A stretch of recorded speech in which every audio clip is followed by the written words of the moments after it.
اعوذ باللہ من الشیطان الرجیم بسم اللہ الرحمن الرحیم السلام علیکم ورحمۃ اللہ وبرکاتہ۔ تفسیر قرآن کے حوالے سے سورہ بقرہ آیت نمبر 9 کی تفسیر حوزہ علمیہ جامعہ حیدریہ عباس آباد کی جانب سے آپ کی خدمت میں پیش کی جاتی ہے۔ یخادعون اللہ والذین آمنوا وما یخدعون الا انفسهم وما یشعرون۔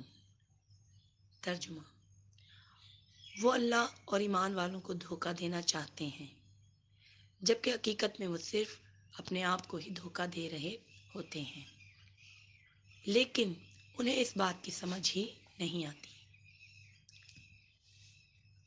مفسرین نے لفظ یخادعون کے مختلف معنی بیان کیے ہیں۔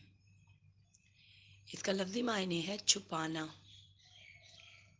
اصطلاح میں اس کا معنی دھوکہ دینا ہے، یعنی اصل چیز چھپا کر کسی دوسری چیز کو سامنے لانا تاکہ دیکھنے والا اسی کو اصلی سمجھے۔ منافق اپنے آپ کو ایماندار ظاہر کر کے سمجھتے ہیں، اللہ اور مومنین کو دھوکہ دے کر اپنی چال میں کامیاب ہو رہے ہیں، لیکن حقیقت یہ ہے کہ وہ خود دھوکہ کھا رہے ہیں اور انہیں اس کا پتہ بھی نہیں چل رہا ہے۔ اب سوال یہ ہے کہ وہ اپنے آپ کو دھوکہ کیسے دے رہے ہیں؟ اس کا جواب یہ ہے کہ وہ جھوٹ موٹ کا ایمان ظاہر کر کے اور مسلمانوں کو دھوکہ دے کر اسے اپنی کامیابی سمجھتے ہیں، جبکہ یہ عمل ان کے لیے بہت برے عذاب کی وجہ بن جاتا ہے۔ ایسا عذاب جس کے سہنے کی ان میں طاقت ہی نہیں ہے، یعنی وہ خود کو دھوکے میں رکھ کر جھوٹ کو سچ سمجھ رہے ہوتے ہیں اور اسی دنیا کی زندگی کو ہی سب کچھ سمجھتے ہیں، لیکن قیامت والے دن انہیں پتہ چلے گا کہ وہ کیسے دھوکے میں تھے۔ منافق کیونکہ خود کو مسلمان کہتا ہے اور مسلمانوں کی طرح ہی عبادات انجام دیتا ہے، اس لیے اس کی پہچان بہت مشکل ہے۔ منافق خود کو بہت چالاک سمجھتا ہے اور مسلمانوں کو دھوکہ دے کر سمجھتا ہے کہ اس نے اللہ کو بھی دھوکہ دے دیا ہے، جبکہ یہ سمجھنا کہ اس نے اللہ سے اپنے دل کا حال چھپا لیا ہے، یہ خود کو دھوکہ دینے کے سوا کچھ نہیں ہے، کیونکہ اللہ تو دلوں کے راز سے واقف ہے۔ اس صورت میں قرآن نے پہلے متقی مومنین کی خوبیاں بتائی ہیں، پھر کفار کے بارے میں صرف 2 آیات آئی ہیں۔ اس کے بعد جب بات منافقین کی آئی تو بہت ساری آیات بیان کر دیں۔ اس سے صاف ظاہر ہے کہ منافقین کافروں سے زیادہ برے ہیں۔ منافقوں کی 2 قسمیں ہیں۔ پہلی قسم کے منافق وہ ہیں جنہوں نے شروع ہی سے ایمان کو دل سے قبول نہیں کیا ہے۔ دوسری قسم کے منافق وہ ہیں جنہوں نے پہلے تو اسلام کو دل سے قبول کیا، لیکن پھر منافقوں کے ساتھ مل کر وہ بھی منافق بن گئے اور ان کی منافقت اس حد تک بڑھ گئی کہ حق کا انکار کرنے کے ساتھ ساتھ حق پر ظلم بھی کیا۔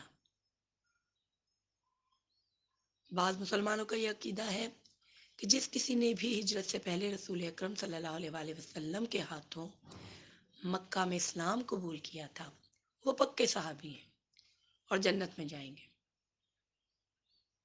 جبکہ حقیقت یہ ہے کہ ان میں سے بعض افراد بعد میں منافق بن گئے تھے۔ آیات صاف بتا رہی ہیں کہ مسلمانوں میں ہی منافق موجود تھے، اور جیسا کہ ہم نے بتایا ہے کہ منافقین کی 2 قسمیں تھیں۔ پہلے وہ جو شروع دن سے ہی اسلام کے خلاف تھے، دوسرے وہ جو اسلام کو اپنی ذاتی خواہشات میں رکاوٹ ہونے کی وجہ سے منافق بن گئے۔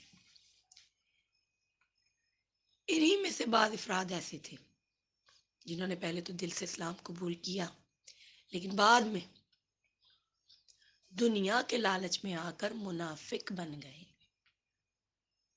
اب جب کہ منافق اسلام کا اظہار کرتے ہوئے اپنے کفر کو چھپاتا ہے اور رسول اکرم صلی اللہ علیہ وآلہ وسلم نے بھی امت کو تقسیم ہونے سے بچانے کے لیے منافقین کی نشاندہی نہیں فرمائی اور ان کے نام چھپا کر رکھے۔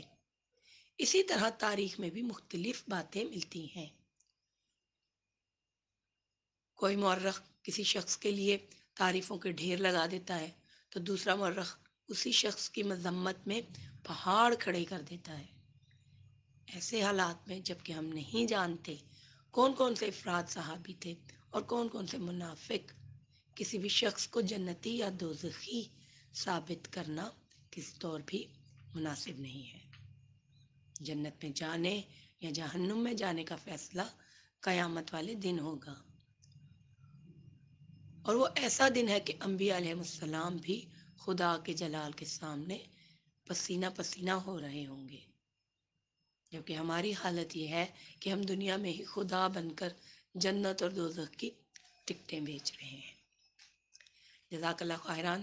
انشاءاللہ کل نیکسٹ تفسیر کے ساتھ آپ کی خدمت میں حاضر ہوں گے، تب تک کے لیے اجازت دیجیے۔ والسلام علیکم ورحمۃ اللہ وبرکاتہ۔